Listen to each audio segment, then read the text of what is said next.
Bonjour à tous, bienvenue dans ce rendez-vous Weekly Bitcoin. Comme chaque semaine, je suis accompagné d'Alexandre Lézé, le directeur stratégie chez Capital B. Bonjour Alexandre, comment vas-tu? Bonjour Rémi, très bien toi? Ouais, ça va super.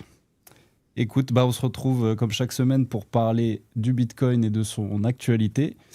Alors cette semaine, notre cher Bitcoin est plutôt stable par rapport à toute ces tensions géopolitiques et cette macroéconomie, notamment l'or, le pétrole, avec la Fed et Powell qui parle un peu d'inflation possible autour du pétrole. Alors, est-ce que tu peux nous expliquer cette résilience du Bitcoin et pourquoi c'est important en ces temps-là? Oui, alors effectivement, le Bitcoin se maintient relativement à des niveaux proches de ce qu'on a pu avoir pendant les dernières semaines, tandis que le pétrole connu une hausse de l'ordre de 50%, avec les conflits géopolitiques qu'on connaît au niveau de l'Iran, bien entendu. Et dans ce contexte-là, on aurait pu imaginer que le Bitcoin puisse baisser, puisqu'il y a une montée qui peut être perçue comme une montée de risque, d'incertitude. Et en fait, comme le rappelait Yves la semaine dernière, il y a quelque chose qui est connu sur les marchés, c'est que les acteurs vont plutôt vendre au son des trompettes, c'est-à-dire au moment où il y a des sensations qu'il va y avoir un conflit géopolitique important, et achètent au moment où il y a les coups de canon et où la guerre se déclenche. Et donc on voit que le Bitcoin a plutôt une tendance relativement résistante, en tout cas, à la hausse par rapport au début du conflit. Et l'or, lui, en revanche, relativement, commence à baisser, là où l'autre matière première importante, bien entendu le pétrole, est en très forte hausse, puisque eh bien 20% des flux mondiaux de matières premières de type énergétique passent par le Strait of Hormuz, qui est en ce moment bloqué. Donc, dans ce contexte-là, on peut se demander quelle va être la suite pour le marché du Bitcoin, pour le marché des sociétés cotées qui détiennent du Bitcoin. Et la réponse est claire. La réponse, c'est que les vendeurs de Bitcoin peuvent arriver à bout de leurs réserves de Bitcoin, alors que les acheteurs de Bitcoin ne peuvent pas arriver à bout de leurs réserves d'euros et de dollars, puisque les euros et les dollars peuvent être créés de manière infinie à travers la dette. Et c'est là le contexte qui est important, puisque le plus grand émetteur d'instruments de crédit qui permettent d'acheter du Bitcoin, c'est Strategy. Et Strategy aujourd'hui achète 6 fois plus de Bitcoin qu'il n'en est vendu naturellement sur le marché par les mineurs de Bitcoin tous les jours. Et donc, dans ce contexte-là, une seule société est capable d'accumuler l'offre naturelle.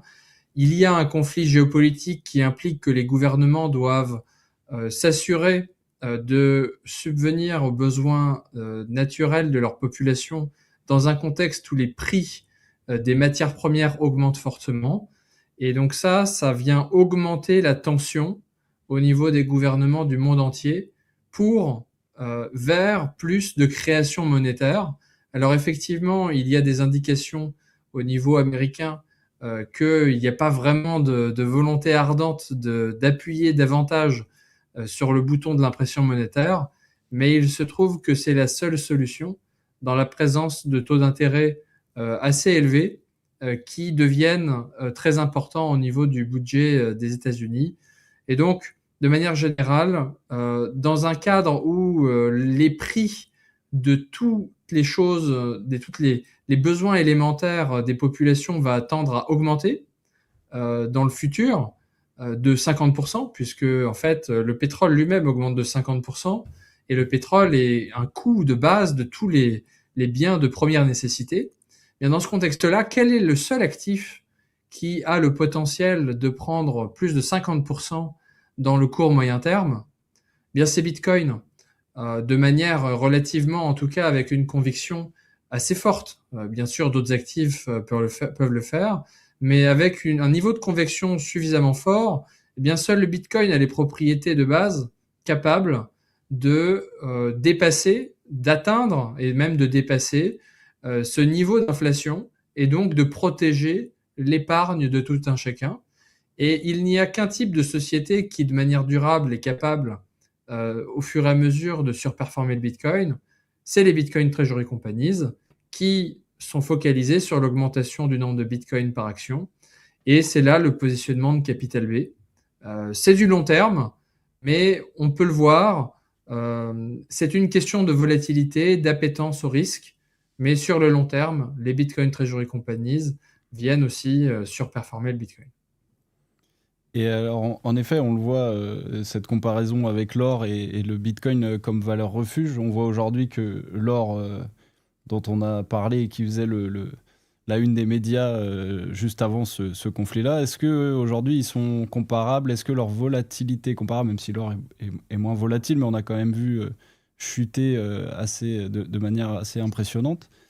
Alors, est-ce que le Bitcoin, justement, on en parle souvent, mais est-ce qu'il devient une valeur refuge aujourd'hui, même en bear market, ou comme tu l'as dit, on achète au son des canons, comme en anglais on dit buy the fear, et là c'est un peu ce qui se passe avec les treasury companies, avec les bitcoins maximalistes, etc. Alors, est-ce qu'on va pouvoir parler du Bitcoin comme valeur refuge, même si je comprends bien que toi, tu l'estimes déjà comme une valeur refuge, mais est-ce que ça va être voilà, vu comme ça par le grand public dans les prochaines semaines, peut-être, avec ces risques d'inflation, pétrole, etc. Par le grand public, non. Le grand public ne comprend pas encore nécessairement complètement le Bitcoin, en tout cas un grand pourcentage du grand public. Et c'est pour ça qu'il y a une opportunité. Quand le grand public dans son ensemble aura vu le Bitcoin comme ce qu'il est, c'est-à-dire une rareté absolue, capable de protéger l'épargne dans le temps, eh bien le Bitcoin il sera au-delà de 1 million de dollars. Donc, en fait, la question pour allouer une partie de son épargne au Bitcoin n'est pas de savoir si le Bitcoin est vu par la majorité comme une valeur refuge. La question est de savoir si le Bitcoin a les propriétés d'une valeur refuge. Les propriétés d'une valeur refuge, c'est d'être basé sur un réseau totalement décentralisé qui ne dépend pas d'une seule contrepartie, d'un risque qui peut dépendre de décision d'un organe centralisé. Et cette valeur refuge, historiquement, c'est l'or. Dans le monde digital, c'est le Bitcoin. Et dans un monde où les individus peuvent avoir à se déplacer, la valeur refuge unique par rapport à ses propriétés de rareté absolue, de réseau décentralisé et de capacité de déplacement non seulement dans le temps mais dans l'espace, c'est le Bitcoin.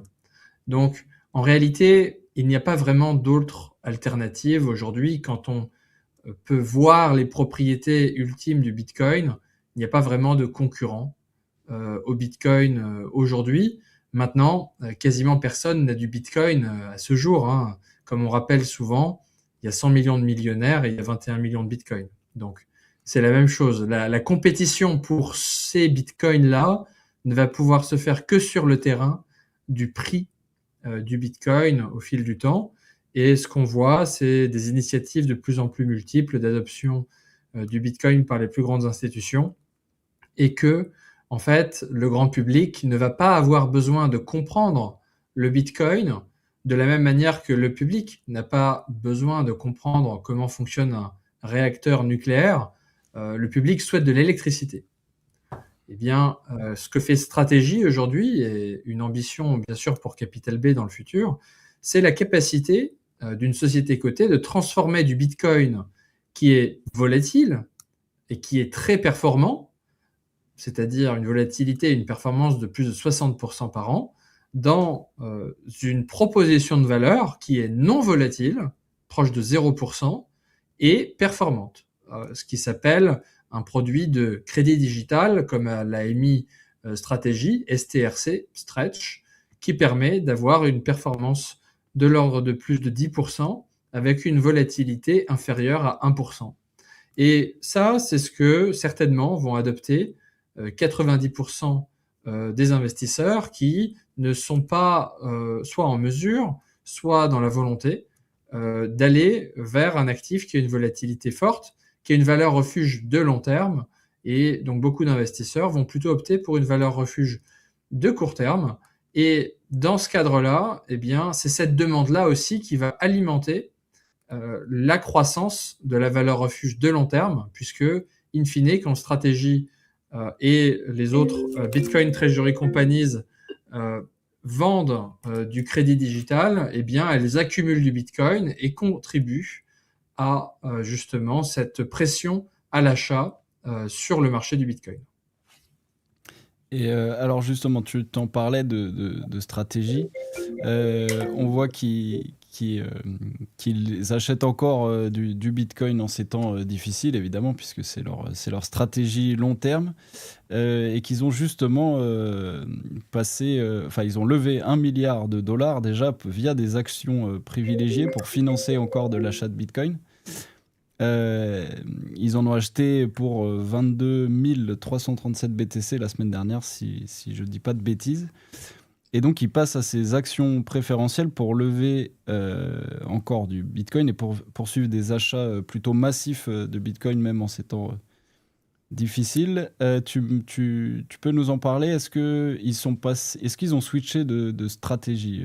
Si je ne m'abuse, stratégie, ils se sont pas servis de cette levée de fonds pour acheter du Bitcoin comme ils le faisaient habituellement. C'est ça, ils redirigent ces achats avec leur stratégie avec Stretch, c'est ça? Alors, on va reprendre un petit peu l'historique de Strategy. Strategy a commencé sa stratégie de Bitcoin Treasury Company en août 2020 et pendant à peu près 3 ans, ils ont principalement utilisé des actions, c'est-à-dire des levées de capitaux en actions et des fonds issus de leur activité opérationnelle pour acheter du Bitcoin. Ensuite sont venus les ETF Bitcoin de BlackRock et Strategy a bien entendu souhaité continuer à accumuler davantage de Bitcoin avec une valeur de proposition supplémentaire et a commencé à émettre des obligations convertibles en dollars qui ont permis à Strategy d'accumuler des milliards de dollars de Bitcoin supplémentaires avec la fourniture pour leurs investisseurs finalement d'une forme d'effet de levier à travers l'augmentation du Bitcoin par action grâce à l'utilisation d'instruments de crédit sur les marchés de capitaux d'une manière accélérée. Et ensuite, après 1 an de réussite assez impressionnante sur ce marché, puisque Strategy a réussi à prendre 10% du marché de la convertible aux États-Unis, Strategy a lancé en 2025 des instruments de crédit digital qui sont en fait des instruments perpétuels qui permettent à Strategy différents avantages supplémentaires par rapport aux anciennes obligations convertibles qui avaient été émises en dollars, qui permettent en fait cette stratégie d'avoir un instrument de financement qui n'a pas de maturité puisqu'il est perpétuel et qui permet de rembourser uniquement au fur et à mesure un taux d'intérêt qui est donc plus soutenable que avoir des dates dans le futur et notamment avec une libellation en dollars. Et donc, avec ces instruments-là, Strategy lève, disons, 1 milliard de dollars en stretch, par exemple, STRC, et a la capacité, du coup, de rembourser cet instrument avec un taux d'intérêt de l'ordre de 10% par an en paiement mensuel auprès des investisseurs et qui permet à Strategy d'acheter 1 milliard de Bitcoin tout de suite et de ne rembourser que les intérêts chaque année à hauteur de 10% en faisant le pari que le Bitcoin va augmenter davantage que 10% par an.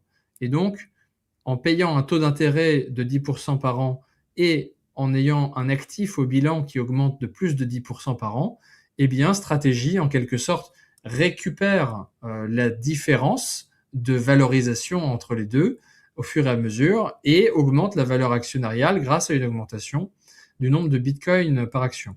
Mais quand Stratégie émet de nouveaux instruments de crédit digital comme Stretch, Stratégie accumule toujours du Bitcoin. Donc il n'y a pas de changement de modèle pour Stratégie. Il y a une évolution du mode de financement et une évolution du type d'instrument utilisé. Et donc ici, ce qui est nouveau cette semaine, qui est tout à fait notable par rapport au financement qu'a réalisé Stratégie la semaine dernière, ce n'est pas l'utilisation des fonds qui a été vers le Bitcoin, mais plutôt le type d'instrument qui a été utilisé en majorité. Historiquement, 80% des fonds levés par Stratégie l'étaient avec des émissions d'actions nouvelles, avec le programme d'ATM de Stratégie. Et là, cette semaine, c'est l'inverse qui s'est passé. Stratégie a réussi à lever pour 1,2 milliard de dollars en Stretch, STRC, le crédit digital, et de l'autre côté, a levé pour environ 300-400 millions de dollars avec son programme d'ATM traditionnel. Et donc, pour la première fois en taille, Stratégie démontre qu'elle est capable de lever 70%, voire plus, de Bitcoin, en fait, grâce à des instruments de crédit qui, de l'autre côté, ne créent pas d'actions nouvelles, ce qui est un avantage tout à fait particulier et qui vient alimenter en plus la taille et le volume de Stretch sur le marché. Il faut savoir que Stretch, aujourd'hui, STRC, donc c'est, d'un point de vue juridique, c'est une action perpétuelle, une action de préférence perpétuelle qui a un ticker spécifique, STRC, et qui a un notionnel, c'est-à-dire un prix de base de 100 dollars en cible, bien sûr. Et dès que le prix va au-dessus de 100 dollars, eh bien Stratégie est capable d'émettre plus d'unités pour lever plus de capital. Et quand le prix est en dessous, eh bien, ils doivent attendre, voire augmenter un petit peu le taux d'intérêt pour faciliter la levée de capital supplémentaire. Donc, cette semaine était vraiment une annonce majeure où Stratégie était capable pour la première fois, avec des volumes très importants la semaine dernière, un jour plus de 700 millions de dollars sur la journée de volume, eh bien Stratégie était capable de capter environ la moitié des volumes au-dessus de 100 dollars pour accumuler plus de 1,2 milliard de dollars de Bitcoin grâce à cet instrument. Donc ça démontre à quel point le crédit digital a une croissance très forte. Il y a une croissance de près de 20 fois la taille qu'elle avait au milieu de l'année dernière par rapport à maintenant. C'est vraiment une croissance impressionnante et on peut estimer que ce marché-là va rejoindre des tailles similaires au marché des stablecoins et que de plus en plus d'acteurs vont acheter du Stretch pour le distribuer de différentes manières, comme c'est le cas aujourd'hui avec les stablecoins. Et donc, c'est vraiment le début d'une nouvelle étape de croissance pour le secteur des Bitcoin Treasury Companies. Et bien entendu, de notre côté, chez Capital B, eh bien, c'est une forme d'objectif aussi sur les marchés européens, d'aller vers cette étape de crédit digital coté sur les marchés, potentiellement, bien sûr, ça peut arriver ou pas, mais en tout cas, Capital B est bien focalisé sur le déploiement du modèle de stratégie à l'échelle européenne, et ce produit-là est le produit qui a eu le plus de succès aux États-Unis pour stratégie depuis le lancement de leur stratégie. Alors, du coup, si j'ai bien compris, ils se servent de ce levier de la dette pour justement un peu sécuriser cet instrument à haut rendement. Je vois sur leur site le Stretch, ils appellent ça le crédit à haut rendement sur la courte durée. En tout cas, sur le court terme. Alors, selon stratégie, le court terme peut être plus ou moins long, j'imagine. Ils ont aussi un instrument qui propose le même rendement avec un dividende de 10% sur le long terme. Et ils ont aussi plusieurs autres instruments qui sont cotés avec leur entreprise. Est-ce que tu penses que du coup ils vont faire cette même stratégie-là sur leurs instruments un à un? Est-ce qu'ils vont se focaliser plus sur un instrument, ou est-ce que là c'est là-dessus qu'ils misent tout parce qu'ils pensent que le crédit digital a de l'avenir sur le court terme, ou en tout cas dans les prochaines années? Alors j'ai rencontré un Michael Saylor à plusieurs reprises et à Las Vegas il y a pas si longtemps que ça, hein, il y a un mois environ, et on en a bien entendu discuté. Et Stratégie est complètement focalisée aujourd'hui sur le développement de STRC. Alors il y a d'autres instruments comme tu le mentionnes, STRK, STRD, etc. Et ces instruments-là ont été plutôt des premiers essais pour Stratégie, qui ont toujours des valeurs de proposition en tant que telles, hein, et Stratégie continue à payer les intérêts de ces instruments. Mais ces instruments-là ont été, disons, des expérimentations avant d'arriver à trouver le produit qui a trouvé le plus de demandes sur le marché, qui est STRC. Et donc, Stratégie est complètement focalisée sur cet instrument-là. Stratégie a d'ailleurs également essayé un instrument en Europe, STRE, mais Stratégie a dit publiquement, hein, qu'ils sont tout à fait focalisés aujourd'hui plutôt sur le développement de Stretch que sur d'autres initiatives internationales comme ils avaient pu l'envisager par le passé. Mais en fait, vu le succès rencontré par Stretch, Michael Saylor, Stratégie sont complètement focalisés maintenant sur le déploiement, la distribution de Stretch, qui est leur produit phare. Très bien. Alors, chez Capital B également, vous avez fait une levée de 3 millions d'euros dernièrement pour également acheter quelques 8 BTC supplémentaires à votre fonds. Est-ce que tu peux nous en parler? Est-ce que chez Capital B aussi, c'est quelque chose voilà, que vous mettez en place, le marché des dérivés, une expansion potentielle comme le fait Stratégie? Oui, alors on a fait 2 annonces cette semaine, hein. Un achat de BTC, comme tu l'as mentionné, le lundi matin, et ensuite une nouvelle levée de capital de 3 millions d'euros qui pourrait permettre à Capital B d'acheter pour environ 36 bitcoins, comme on l'a mentionné dans le communiqué de presse. Alors, cette levée est importante pour de nombreuses raisons. La première, c'est que l'opération dans son ensemble, avec les autres mesures que nous avons annoncées, qui en fait visent à faciliter le potentiel de conversion d'anciennes obligations convertibles que nous avions émises dans le passé auprès de Tobam, qui en fait avaient des prix de conversion de l'ordre de 3 euros, 4 euros, 6 euros, et qui ont été divisés par 2. Donc, à premier abord, effectivement, ça crée plus d'actions futures potentielles à émettre. Ceci étant, c'est auprès d'un actionnaire stratégique de la société. Et par ailleurs, il y a une opération de levée de capital de 3 millions d'euros avec un nouveau produit financier qu'on va mentionner, qui, en fait, dans la globalité, permet à l'opération, dans son ensemble, de potentiellement augmenter le nombre de bitcoins par action de la société, qui est l'indicateur clé pour Capital B lorsqu'il s'agit d'analyser la pertinence d'opérations. Et c'est un indicateur que l'on regarde à tous les niveaux, tout le temps, sur toutes les durées, toutes les opérations. C'est vraiment l'indicateur clé d'analyse de tout ce que l'on fait.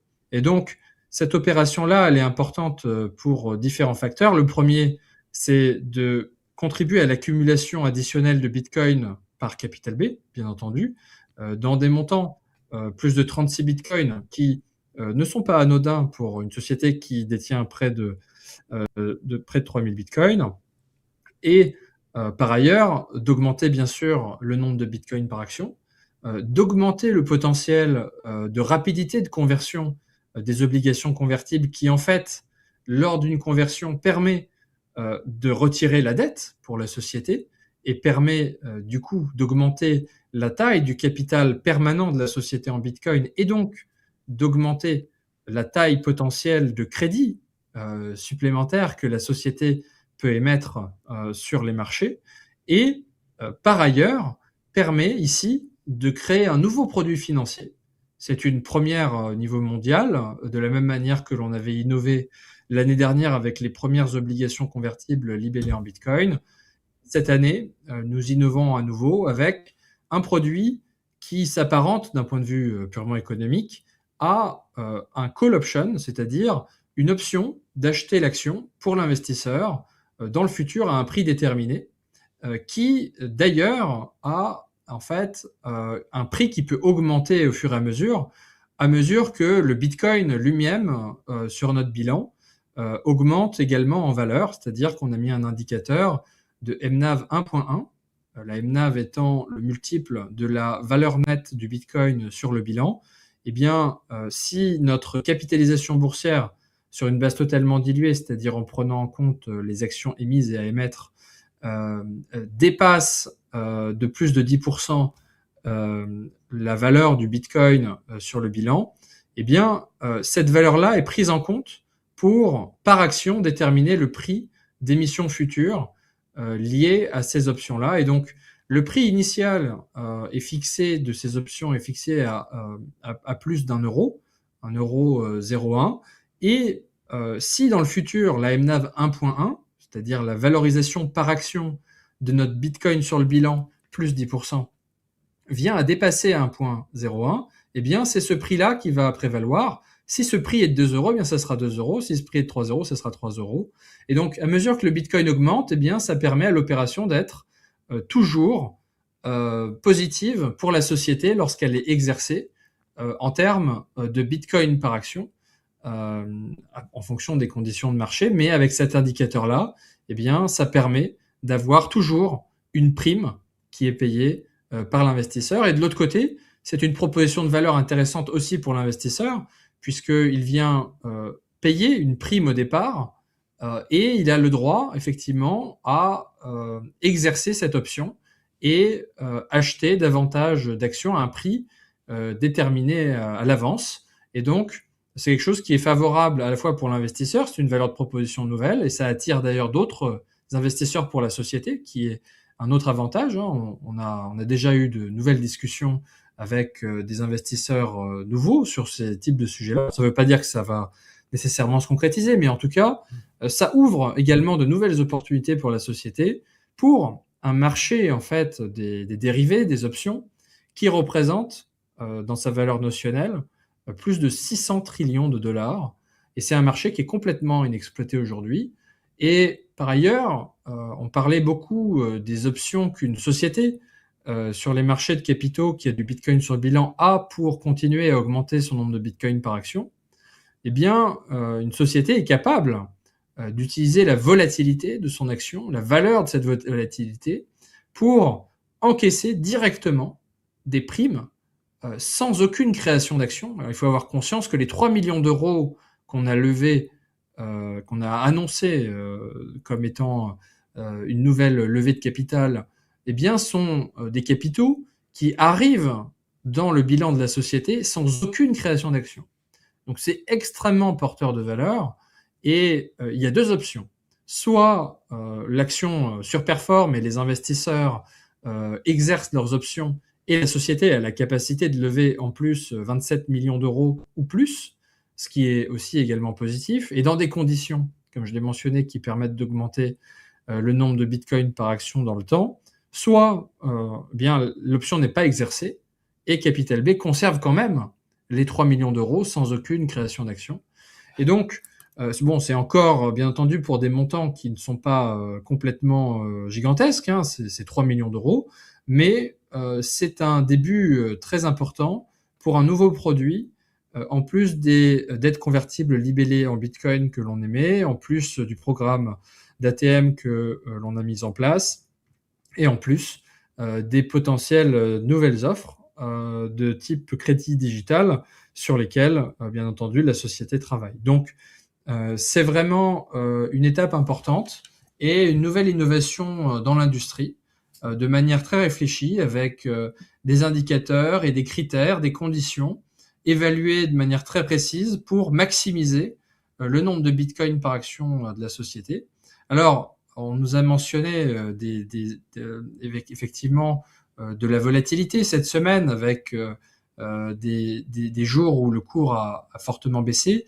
Maintenant, je tiens à rappeler que si l'on prend par exemple au 12 février, c'est-à-dire la dernière fois où le cours était à peu près à ces niveaux-là, et qu'on regarde par rapport au cours d'aujourd'hui, eh bien, en fait, on a fait la même performance que le Bitcoin. Donc, oui, il y a une plus forte performance à la hausse qui a été observée. On a fait plus de 30% de performance à un moment donné entre le 12 février et maintenant. Et oui, le cours a rebaissé aussi entre-temps.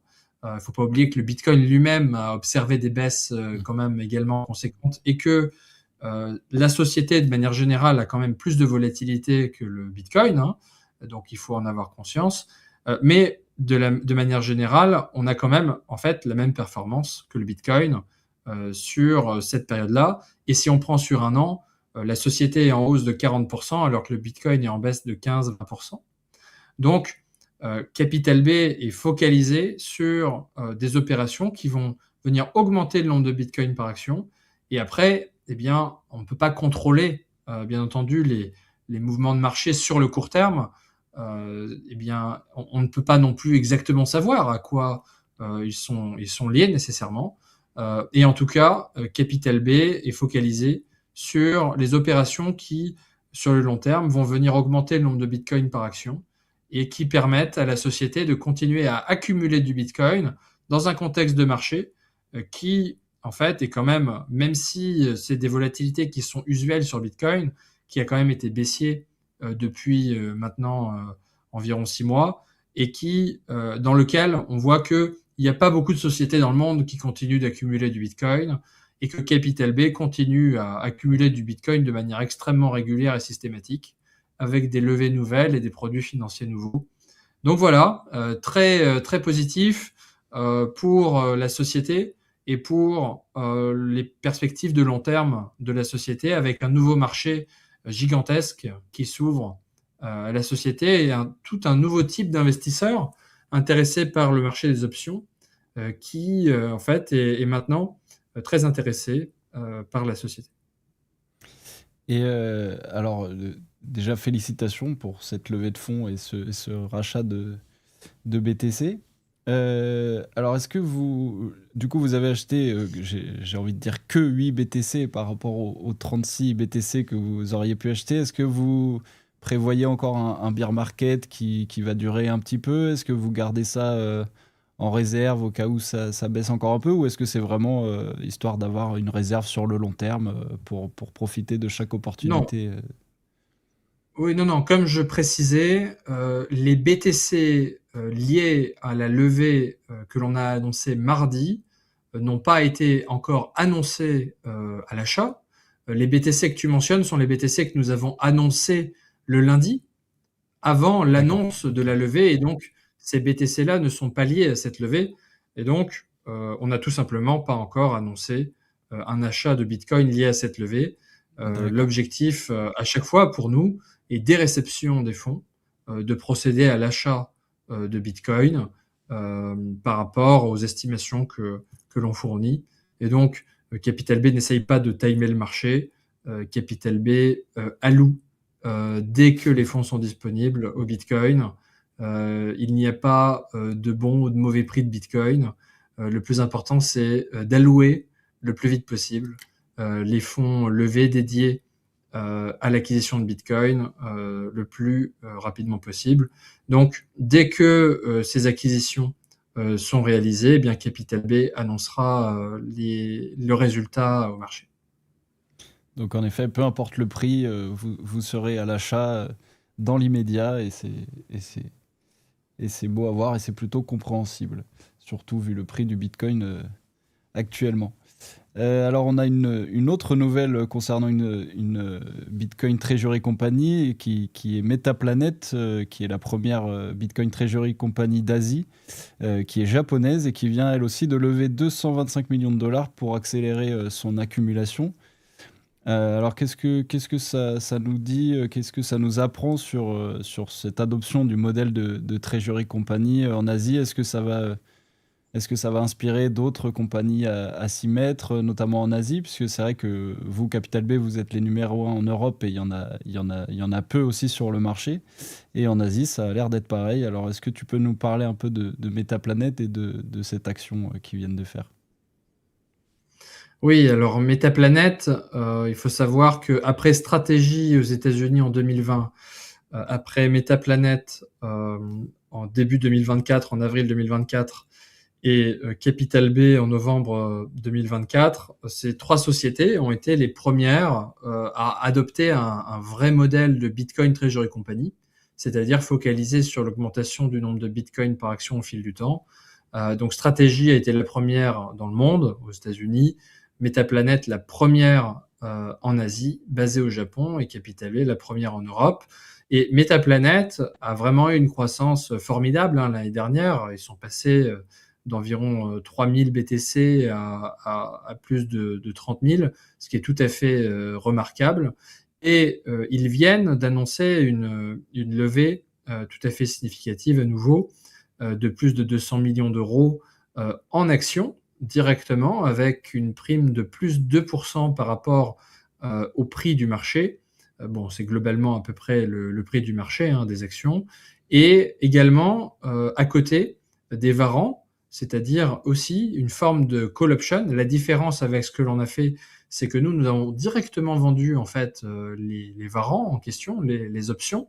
Et là, Metaplanet a attaché à une levée en equity, ce qui est aussi très intéressant, les warrants pour à peu près le même montant que la valeur initiale de l'investissement, donc à peu près le double, à une condition de plus 10% de prime. Alors il y a eu quelques critiques par rapport au fait que ce droit d'option a une durée de 2 ans sur le marché et que il n'y a pas de condition de MNAV, comme je l'ai mentionné, qu'on a ajouté de notre côté. En revanche, il faut mentionner que auprès d'investisseurs institutionnels traditionnels, c'est toujours beaucoup plus difficile d'ajouter des critères de type Bitcoin, MNAV, etc. Et donc, c'est certainement la raison pour laquelle ils ne l'ont pas fait.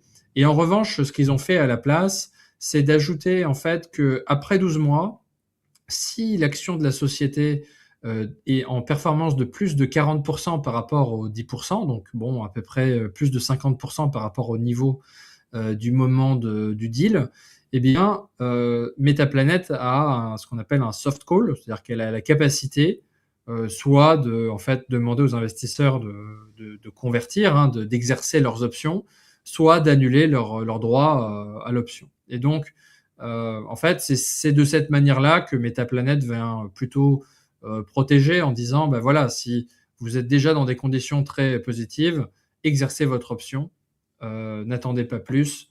Voilà, le gain est suffisant, on va dire. Donc, c'est comme ça qu'ils l'ont fait. Il y a eu quelques critiques et en même temps, bien, on rappelle que c'est quand même une opération qui va permettre à Metaplanet de lever un montant considérable, c'est plus de 200 millions de dollars et potentiellement même le double. Et donc, de manière générale, ici, même analyse, c'est une opération qui a un effet, disons, de second niveau, qui est tout aussi important, qui est en fait d'augmenter la taille du bilan de Metaplanet pour lui permettre d'émettre encore plus d'instruments de crédit digital à l'avenir. On sait que Metaplanet a une offre d'actions préférentielles à l'image de Stratégie également, avec ses offres Mars et Mercury, et dont bien entendu qui viennent répliquer un petit peu les propositions de valeur qu'on a déjà mentionnées, et qui en fait vont pouvoir avoir une taille d'autant plus importante que le bilan de Metaplanet va être important. Un autre élément à mentionner, c'est aussi que Metaplanet a une stratégie de génération de revenus sur une partie des bitcoins qu'il lève, et donc il pourrait peut-être aussi éventuellement compenser une partie, disons, de la différence entre le prix d'exercice et la MNAV par des revenus qu'ils pourraient générer avec leur activité autour. Donc peut-être que ça aussi joue un petit peu dans l'analyse de leur côté par rapport à la pertinence du pricing, du prix qu'ils ont appliqué à l'offre. Et après, on rappelle que le prix, c'est la différence entre la volonté d'une société et les investisseurs aussi sur le marché. Donc, de manière générale, c'est un deal très positif qui montre qu'il y a toujours des investisseurs très intéressés d'investir de manière relativement considérable dans l'écosystème et que des institutions recommencent à se positionner en taille. Ils l'avaient déjà fait en janvier avec Metaplanet. C'est à nouveau une nouvelle levée intéressante. Et de la même manière, bien entendu, Capital B a de nombreuses discussions de ce type-là avec des grandes institutions à la fois européennes et américaines pour la coordination d'opérations de ce type-là en temps voulu. Donc Metaplanet, en effet, sont déjà, placés dans le marché des dérivés et le digital credit. Comment ça se fait que c'est seulement au Japon qu'une grosse Bitcoin Treasury Company existe comme ça? Pourquoi pas en Chine? Pourquoi pas dans d'autres pays d'Asie? Comment ça se fait que ce soit le Japon qui s'y soit mis en premier? Oui, en fait, et ça revient aussi à un point que tu as mentionné tout à l'heure, c'est pourquoi est-ce que ça attirerait pas d'autres sociétés en fait, pour faire à peu près la même chose? En fait, l'année dernière, il y a eu une centaine de sociétés qui se sont créées pour voir s'ils pouvaient pas essayer de faire un petit peu pareil que les sociétés qui étaient déjà là en train d'implémenter vraiment une stratégie très précise. Et en fait, on s'est rendu compte de plusieurs choses. La première, c'est que déjà, c'est très positif hein, que des sociétés cotées adoptent le Bitcoin de manière générale, et ça va continuer. Ça, c'est évident. En revanche, la stratégie ne se limite pas seulement à dire qu'on a acheté un peu de Bitcoin et croiser les bras. Ça n'a rien à voir. Une stratégie de Bitcoin Treasury Company, c'est vraiment innover, émettre des instruments financiers nouveaux sur les marchés avec des valeurs de proposition nouvelles, créer vraiment une valeur actionnariale avec une augmentation du nombre de bitcoins par action de manière très consistante et pertinente, une clarté, un focus. Ça, c'est quelque chose qu'ont vraiment démontré une poignée de sociétés. Stratégie, Metaplanet, bien entendu, Capital B en Europe. Aux États-Unis, il y a une nouvelle société qui a réussi à se distinguer récemment, c'est Strive, qui a aussi lancé une offre de crédit digital. En Asie, il y a également un autre élément, en dehors de ce que je viens de mentionner, c'est l'élément de la liquidité, tout simplement, des marchés financiers sur lesquels sont cotées ces sociétés. En fait, dans le monde, il n'y a pas 10 000 marchés cotés très liquides. Le premier marché coté au monde, c'est les États-Unis. Le deuxième marché coté au monde, c'est l'Europe. Le troisième marché coté au monde, c'est le Japon. Et ensuite, le Royaume-Uni. Le reste, c'est vraiment, ça relève de la seconde zone. Donc, en fait, c'est pas un hasard que le Japon soit le pays où il y a eu finalement un succès majeur dans l'écosystème. Le succès majeur, il vient dans le pays où il y a des volumes qui sont beaucoup plus importants qu'ailleurs et qui permettent à Metaplanet d'émettre des instruments financiers très intéressants pour les institutions et les participants également particuliers, bien entendu, puisque ces instruments sont liquides, ils sont disponibles, ils sont accessibles au niveau mondial.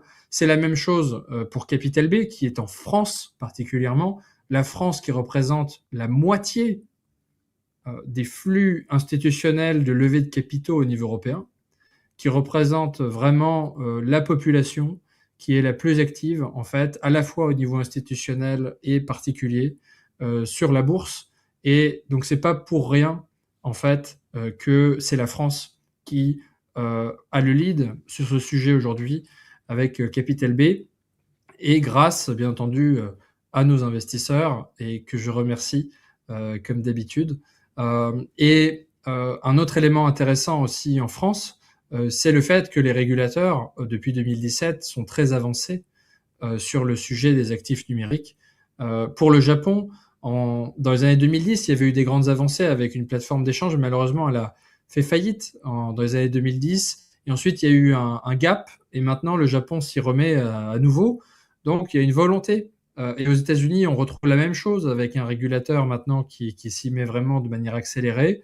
Et les marchés liquides, les plus liquides au monde. Et le Royaume-Uni aussi, bien sûr, la City de Londres, avec un marché tout à fait important, également comparable au marché européen en tant que tel. Donc vraiment, finalement, c'est à la fois, disons, la qualité de la société, bien entendu, dans sa stratégie, et aussi le marché sur lequel elle est cotée, et aussi le cadre réglementaire mature, avancé, qui font les critères de réussite forts d'une société entre sa stratégie et les conditions de marché très favorables. Eh ben, excellent. Merci pour cette analyse. La dernière nouvelle de cette semaine, elle n'est pas vraiment positive, mais elle est compréhensible. C'est Kraken, cet échange, cette plateforme d'échange américaine qui a reporté son introduction en bourse. J'ai envie de dire pour cause de bear market, mais tu vas me corriger si je me trompe. Est-ce que c'est un signe positif, négatif? Pourquoi Kraken a choisi de reporter? Est-ce que c'est vraiment de son choix à Kraken, ou est-ce que ça a été un peu poussé par le marché baissier? Alors en fait, en parlant aux institutions de manière assez régulière, ce n'est pas quelque chose qui est complètement propre à Kraken non plus, ni au marché du Bitcoin non plus. En fait, en raison du contexte d'incertitude géopolitique, il y a beaucoup d'institutions qui ont préféré se retirer de certaines opportunités. Je l'ai entendu par ailleurs sur un sujet qui n'avait rien à voir avec le Bitcoin. Certains de banques d'investissement ont mentionné que des deals traditionnels ont été annulés récemment du fait du contexte où les investisseurs voient trop de volatilité, d'incertitude sur les marchés et préfèrent disons, reporter certaines opérations. Donc il faut plutôt voir ce report comme un report et pas comme une annulation et pas nécessairement comme un signe négatif par rapport au marché Bitcoin. C'est plutôt que Kraken lèvera peut-être le double de ce qu'ils pouvaient lever s'ils attendent peut-être juste 6 mois ou un an, le temps que les marchés se reprennent à la hausse, et notamment sur le Bitcoin. Et donc, de cette manière-là, Kraken se laisse certainement un petit peu plus de temps aussi pour se préparer et en plus peut se lister dans des conditions qui seraient beaucoup plus favorables. Et il faut rappeler que Kraken a eu des nouvelles très très positives récemment avec pour la première fois l'obtention d'un compte auprès de la Fed américaine, donc un compte direct à l'accès de l'impression monétaire, on va dire, sans passer par des banques traditionnelles. C'est la première plateforme d'échange cryptoactif qui a cette autorisation. Donc c'est tout à fait majeur. Et la deuxième, c'est un accord tout à fait notable avec Nasdaq pour le développement d'une plateforme d'échange d'actions tokenisées de manière 24 heures sur 24 et 7 jours sur 7, ce qui est également tout à fait important pour l'écosystème. Et c'est tout à fait important, d'autant plus aussi pour les Bitcoin Treasury Companies, qui sont liés fortement, bien sûr, aux variations du Bitcoin et de l'écosystème Bitcoin. Le Bitcoin étant un actif 24 heures sur 24, 7 jours sur 7, lié à des actions qui peuvent être tokenisées, qui peuvent être accessibles 24 heures sur 24, 7 jours sur 7, mobilisables dans les réseaux de finances décentralisées. Tout ça va donner lieu à de nombreuses innovations, à davantage de liquidités, à davantage d'intérêts et de possibilités en termes de levée de capitaux, de distribution des produits de crédit digital.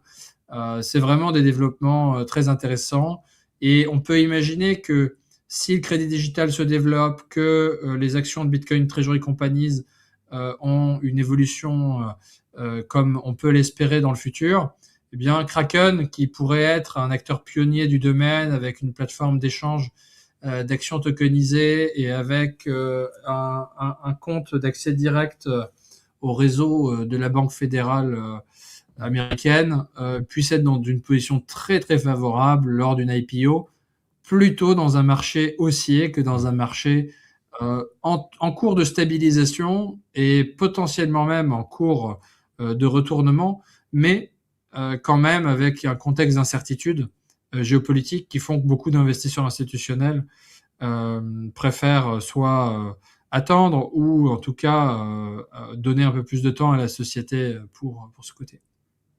Donc en effet, Kraken, c'est plutôt intelligent de leur part d'attendre un meilleur momentum sur le marché global, international, et d'attendre encore un peu que tout ça se remette pour faire une belle entrée en bourse et sortir cette IPO avec succès.